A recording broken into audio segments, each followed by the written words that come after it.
කෙසේද ඔබට සහාය වන්නේ? මහත්තයා මම වනාති සුදු කතා කරන්නේ. ඔව් මැඩම් කියන්න. මගේ මහත්තයා මට ෆෝන් එකක් අරන් දුන්නා. ඕකේ. රුපියල් 100ක රීලෝඩ් එකකුත් දාලා දුන්නා. හා. දැන් ඒක නේ. ඒක මට කනට දෙකක් දීලා ඇහුවා. ඒක නැති උනේ කොහොමද කියලා. මගේ මහත්තයා උඹලට කතා කරා උඹලා කියලා තියෙනවා. මට වෙන මොකෙක් එක්ක හරි සම්බන්ධයක් ඇති ටිකක් හොයලා බලන්න කියලා. දැන් ඉතින් උඹම කියපන්. මං කාත් එක්කද අවලමේ ගියේ කියලා. ඔව්. මැඩම් චුට්ටක් ඉන්න මැඩම් මං චෙක් කරලා කියන්න. අනේ යකෝ චෙක් කරන්න. මාව මංගඩද චෙක් කරන්නේ. නිකන් දස වැඩ කරන්න එපා මිනියෝ. නෑ මැඩම් කැපුණේ කොහොමද කියලා. කැපුණේ කොහොමද කියලා? 100 මැඩම් 100 කැපුණේ කොහොමද කියලා. 100 නෙමෙයි. උඹලා ආච්චි. මං අපේ වනාත් සෙට් එකක් ගෙනල්ලා ගහන උඹලගේ ඔෆිස් එක ෆ්ලැට් එලා යන්න.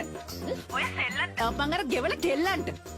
අම්මපා කලිසම ගලවලා ඔතන උඹගේ ඔළුවේ. අයිබෝවන් එයා වොයිස් කස්ටමර් කෙයා අජිත් කතා කරන්නේ කෙසේද ඔබට සහාය වන්නේ? චාටු බස් වලින් මා රවටන්නද හදන්නේ? සිරියහනේ මහා කල කීද? දැන් ඔබට අමතක විය හැඩයි. මම ඔබගේ ලෙයින් මා කුස තුල වැඩෙන බිලිඳා මෙලෝ එළිය දෙක. ඔහොම එක්ම පෑලියනි.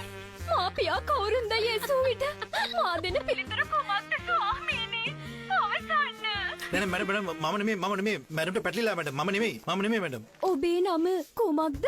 මම අජිත්. එසේනම් දැනගනු. මට දැන් මේ ජීවිතෙන් කිසිදු පළක් නැත.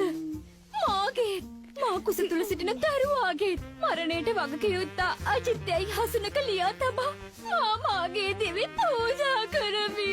නෑ මැඩම් මං අජිත් නෙමෙයි මං නොයල් මැඩම් මං නොයල්. මතු ආත්මයක අපි අපේම වෙමු අජිත්.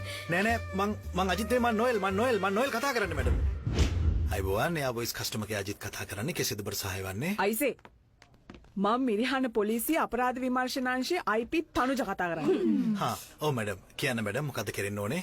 කෙරෙන්න ඕනේ? අහිංසක කෙල්ලෙක්ව මරලා දාලා තව ලැජ්ජ නැතුව මගෙන් අහනවාද මොනවද කෙරෙන්න ඕනේ කියලා? නෑ මැඩම් නෑ කස්ටමර් කෙයා නිසා එම ඇහුවේ. හොඳ කෙයා. අර රජනාට්‍යවල රංගපාපු කෙල්ලව අමාරුවේ දාලා ඒ කෙල්ලගේ බඩට ළමයෙකුත් දීලා. හොඳ කෙයා. දැන් ඒ කෙල්ල සුයිසයිඩ් කරගෙන. නිකනුත් නෙමෙයි. වග කියන්න ඕනේ අජිත් කියලා ලියෝ මොකොත් ලියලා තියලා. මැඩම් මොකද්ද මේ අපරාධ මැඩම්? ඔව් බං. එපා නේද තා. Sun TV, your entertainment partner.